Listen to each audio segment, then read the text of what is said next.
Today we're going on a journey to make every quilter's favorite pattern. It's also an all-time favorite of mine, but I am adding a little twist that will knock your socks off. Everyone will think you spent months on this, but it will be our little secret. Let me show you.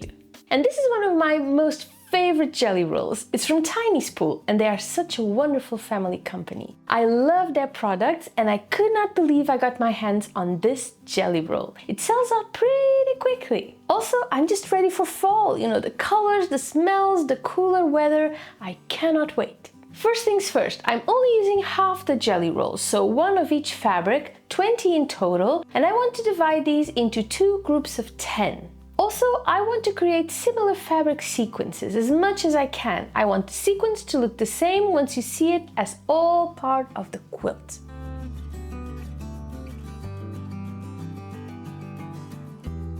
The next part is pretty easy. We just sew our 10 strips together following the exact same sequence. Meaning, if like me, you like to switch things up until the last minute, just make sure you do it for both groups of strips.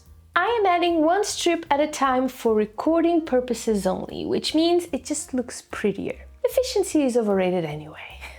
The quickest way to do it is to sew pairs first, then go back and sew the 5 pairs together into a group of 10. Now, a great tip I can share with you in order to keep these strips as straight as you possibly can, once you have sewn your pairs, when you go to sew your pairs together, switch directions. So if you sew the first 2 strips from left to right, when you're sewing the pairs, you sew from right to left. You know, to be honest, in my machine, I've never noticed much of a difference, but it can't hurt, I guess. However, if you've never worked with jelly roll bundles before, know that not all strips have the same length. So changing directions can make it a bit awkward to know when to start sewing when some strips start before others. What I do is I check to see if the strip I'm about to sew is longer or shorter than the others and adjust accordingly. If it's shorter, I line up by the shorter end. If it's longer, by the longer end. It is the best way to save fabric when it's time to trim, in my opinion. But if you do it differently, please let me know.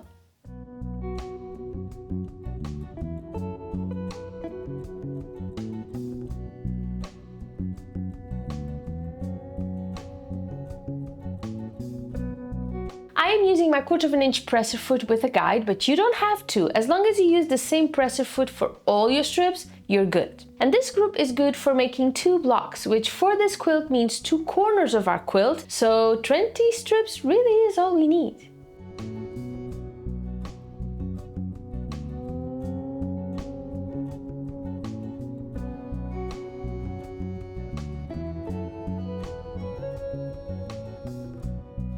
And once our strips are all sewn together, we need to close them in a loop. Just join the 2 strips at the ends of the group and sew. Easy peasy.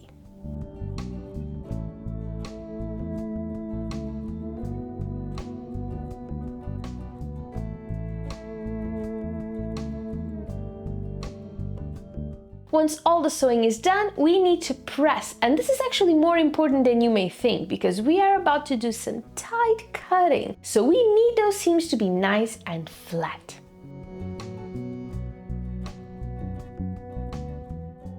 And then comes our next step, cutting this group into 2.5 inch strips. And for the quilt I have in mind, I need 18 strips out of each group. That would be 45 inches plus any trimming that's required. And as you cut your 2.5 inch strips, do not forget to check your angle. Because let's face it, there's a lot that can go wonky here.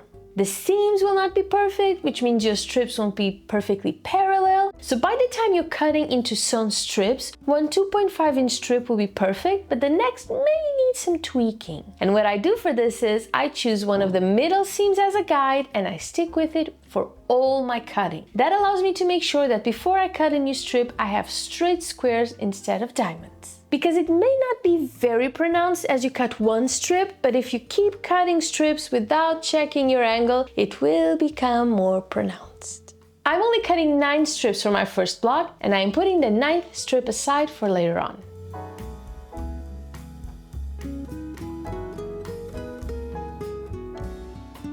And now comes the fun part, opening our loops to create our pattern. In this particular case, our first corner. We need to create a sort of ladder with our fabrics, and that means opening a different seam as we go along. If you prefer, you can add numbers to your seams just to make sure you don't lose your sequence. We do it until we run out of strips, and already this is looking gorgeous.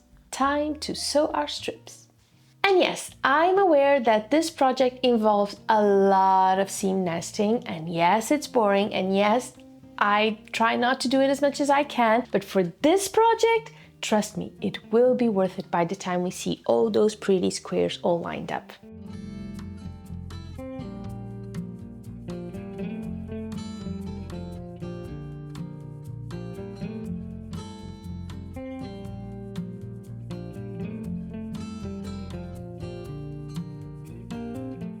And this is, in case it wasn't obvious, a quilt around the world quilt. I've made one before with pretty solid rainbow fabrics, but this is actually a different pattern from that last one. And if it looks anything like I have it in my mind, I think you will love it.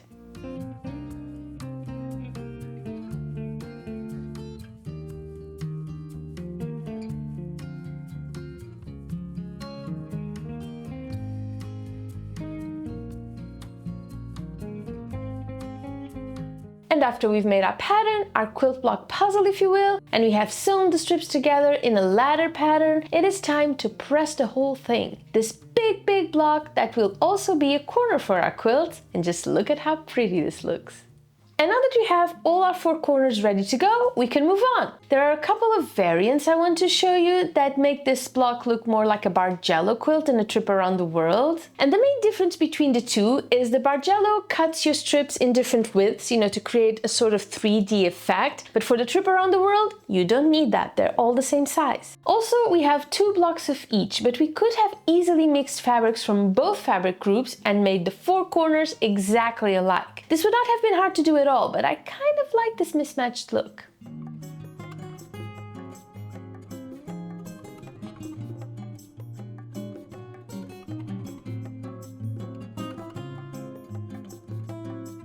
I know this quilt is a bit more autumn than you probably would have guessed for this time of year, but how pretty and how perfect are these fabrics? I just couldn't help myself. Just take it as me making an attempt to embrace the browns. And hey, this way you get to plan ahead your autumn project, so I think that's a good thing. This is our final look and I love it, but it's time for that teeny tiny twist I promised you.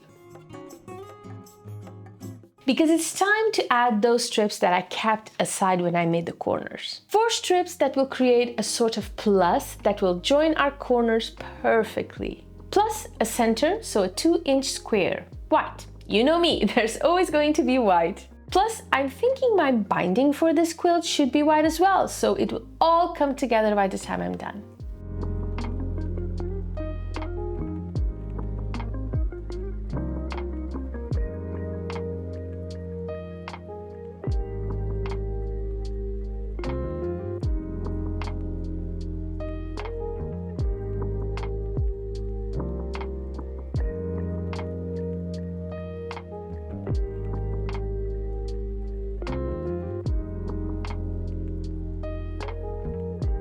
Naturally, the more the quilt grows, more seams we'll have to nest, but we are so close to being done and seeing the awesomeness that is this quilt that I don't even mind, I'll be honest. I just need to keep reminding myself that these sewable pins aren't that sewable and make sure I do not sew over them, because that just brings the drama and the tears, and I'm just enjoying this way too much for that.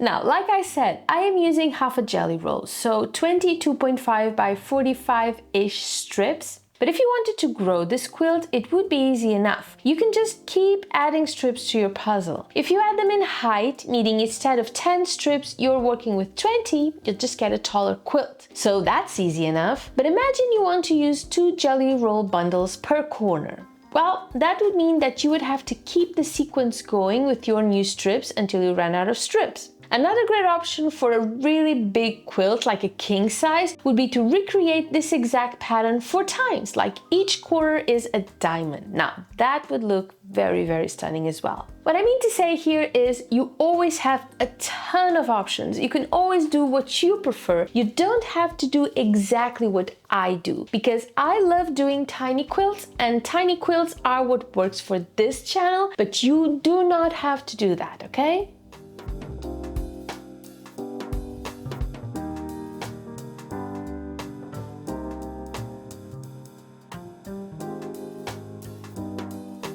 All we need now is a bit of pressing and we are done. And this is looking so, so cool.